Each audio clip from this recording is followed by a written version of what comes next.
Pipe and Girls by Brian K. Vaughn and Cliff Chiang and Matt Wilson and Jared K. Fletcher. Pipe and Girls is a series, a sci-fi series, coming of age series, comic series. It was published by Image Comics, here Image, and originally was 30 issues. They were collected on 6 trade paperbacks, 3 Deluxe, and also a compendium. I have the Deluxe edition. It is bigger in size, in trim size. And they have some original cool little details on the edition.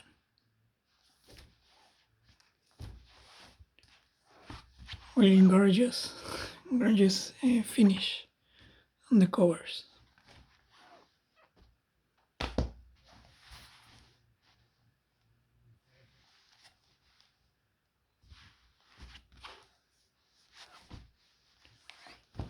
So, Brian K. Vaughan, it is known for being, well, he wrote some episodes on Lost, and also is the scripter, the writer of Why the Last Man saga, who is that is still not finished. Saga Why the Last Man, Ex Machina, some run on Swamp Thing, and a lot of Runaways and other comics. His style is very TV show like it always ends on cliffhanger, and it gives you like this. I have to keep reading. His dialogues are funny or entertaining, and he tends to be like woke. I'm not saying this as a bad or good thing, really, but he is, like, and the elements he puts on his stories. You know, for example, the main cast is a nation, I don't know what country specifically, but I don't remember really. An Asian girl, a redhead, ginger, whatever, black, and girl, like a nigger, a black girl, a Jew. So that's it. A Jewish girl, of course. And then, well, what's Paper Girls? It is always compared with Stranger Things, but, well, for one part, I think it's better than Stranger Things, and for the other part, it is very different. It is sci-fi, it is fantasy, it is coming of age, but it doesn't really happen on the 80s. It does on the first arc, but there are 6 arcs, and I have to say, like, this, well, all the books are this: the cover, the title, and here.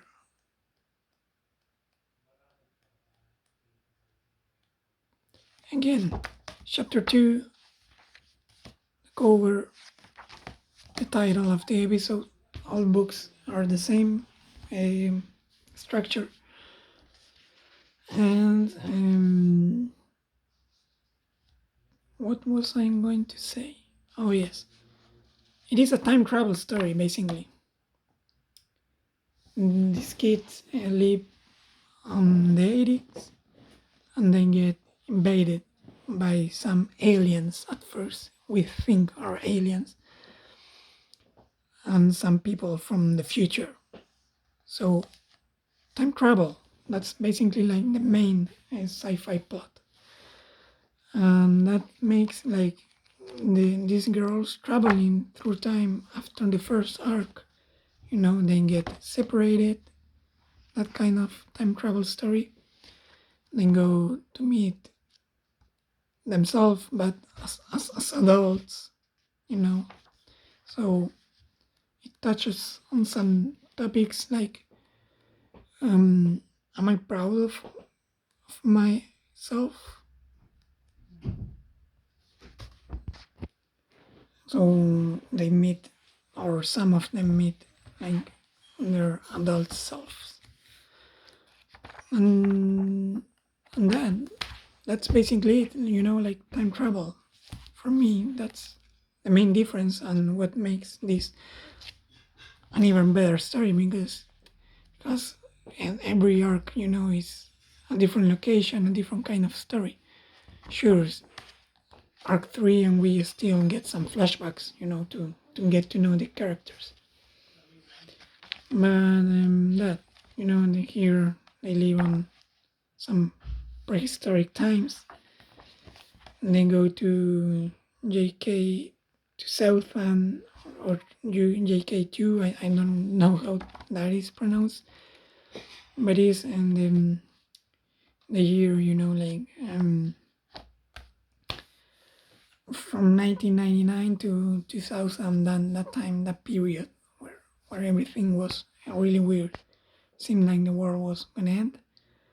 We have some Neon Genesis Evangelion references. So it is not 80s nostalgia. It is a lot of nostalgia, but from different periods, not just the 80s.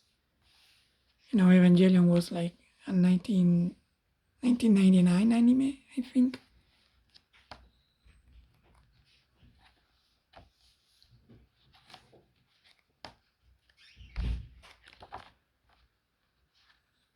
That's clearly an Eva from Evangelion.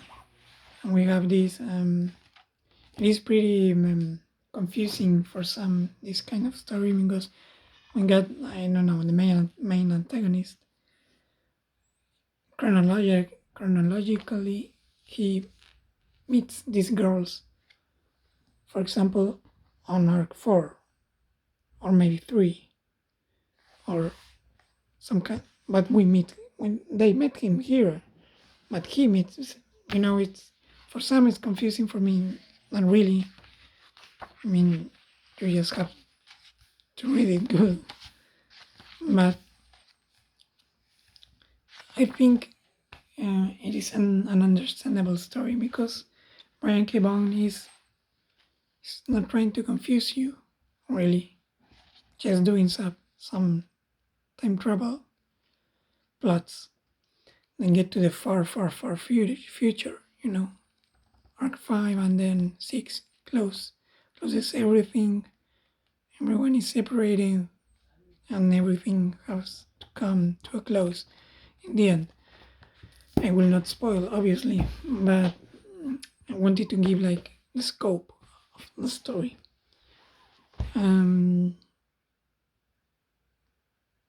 What else? Yeah, sure. One of the main stuff I really like. And the aliens are not aliens, are people from the future. And from the future, we have the old timers, who are the adults of the future, because time travel is illegal, And we have the young people from the future, and the adolescents. And the two of them talk on different kind of languages. And that's one of the main entertaining parts. For example, here,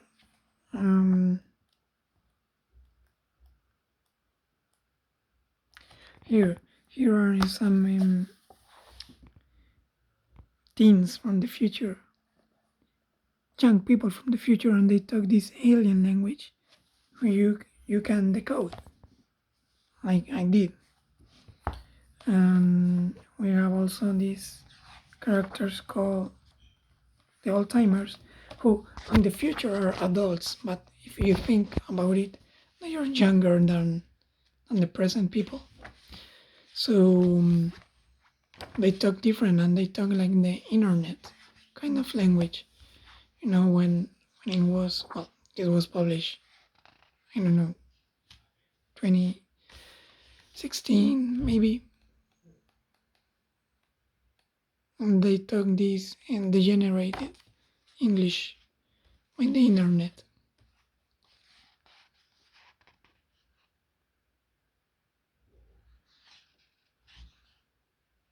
For example, instead of say you, like you, it says you, good, like good, would instead of WOULD.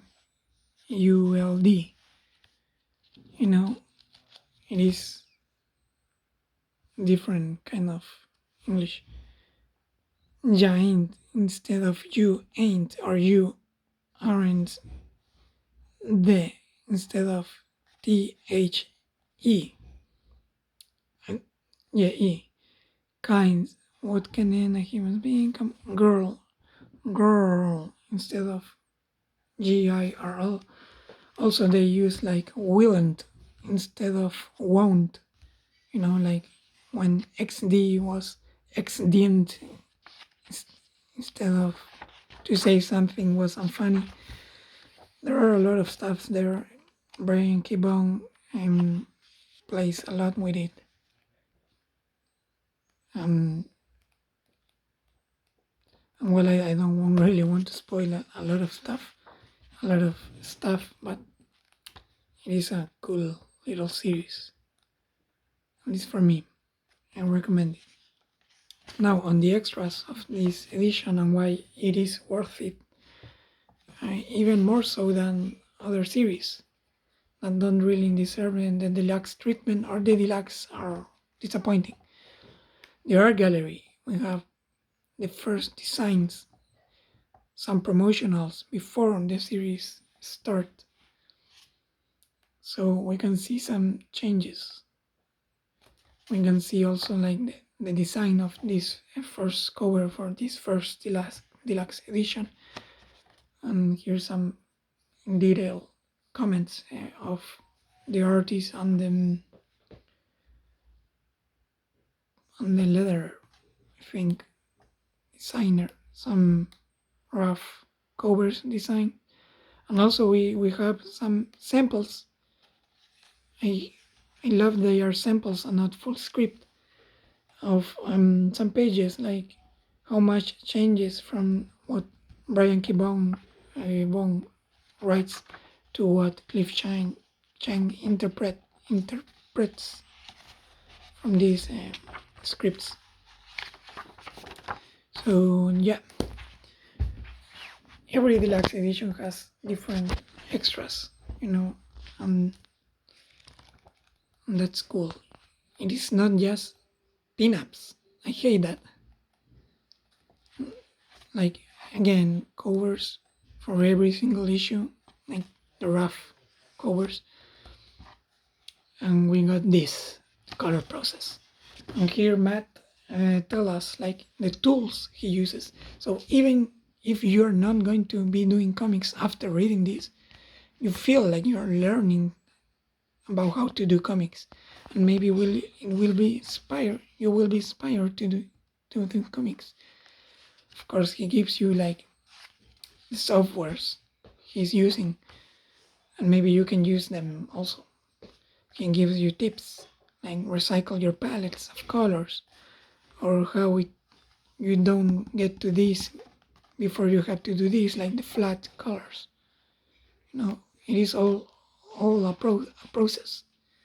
Setting the mood and color blocking, and like this gives you like three kind of depth.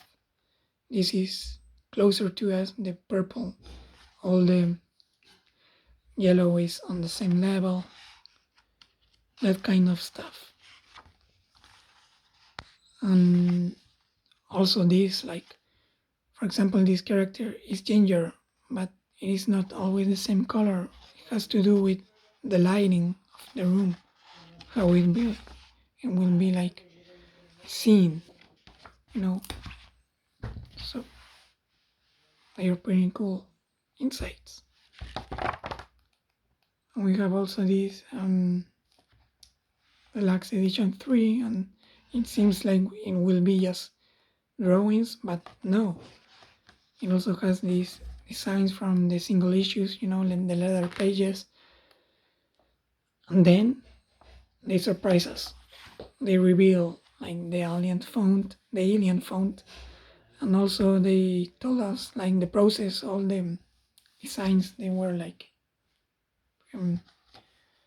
testing, and the final one, so you can decode and how it was inspired by the Korean, all that circles, and also the main title, like inspiration for it, because there's always inspiration, a reference, how he created these letters and numbers to use them on the covers and the lettering, on the dialogue,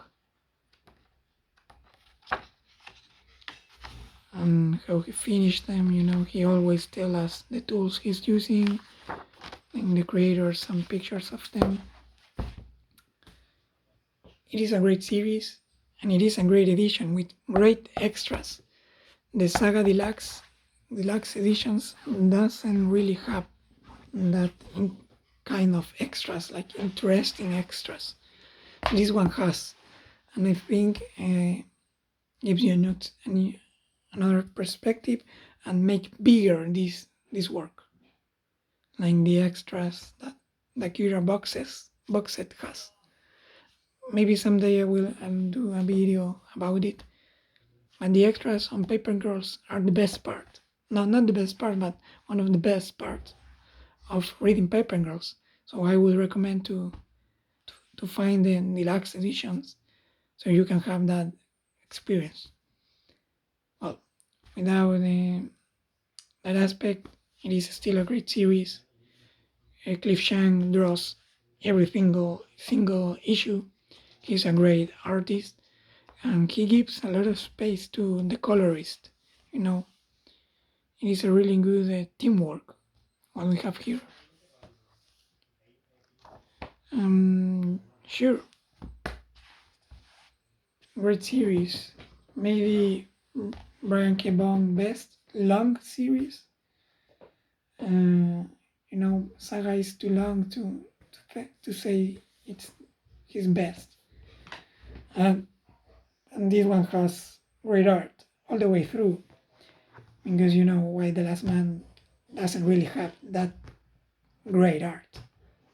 It is good art, like it does the job, and this one is great to look at.